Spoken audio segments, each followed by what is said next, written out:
guys, so maayong gabi guys, o magandang gabi. So ngayon guys is magluto ako ng ulam namin guys na adobong sitaw na may karning baboy. Kunti lang yung karning baboy guys, pampalasa lang po yung baboy guys, no, yung karning baboy. So andito po yung lulutuin ko guys.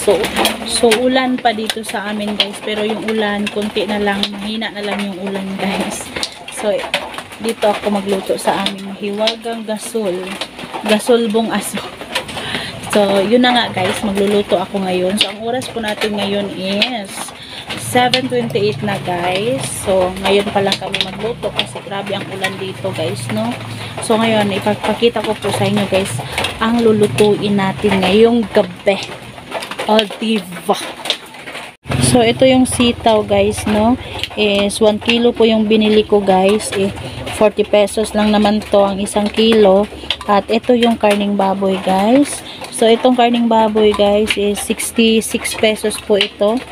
Nagkahalaga po siya ng 66 pesos kasi yan lang yung nakayanan sa aming budget guys. At ito yung ano guys, yung lamas or panakot or ano bang tawag sa Tagalog nito. So meron ako ditong bawang, sibuyas at saka ano, bell pepper na pula. So tara guys, magluto na tayo guys.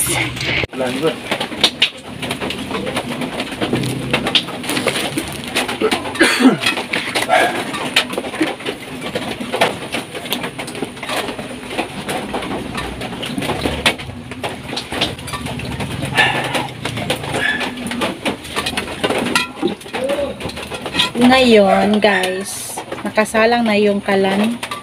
So andito siya, papainitin lang natin siya, no? Papainitin lang natin siya guys. Tapos maglagay na tayo ng kunting mantika lang guys para panggisa lang siya.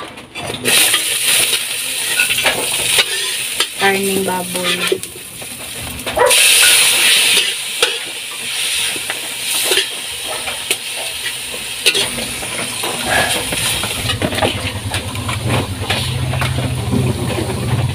Pa-brown lang muna natin siya kaunti guys, no, para maluto talaga yung ano, yung karne. Yun guys, ilagay na natin to guys kasi nasunog na ang karne.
Guys, malapit nang maluto.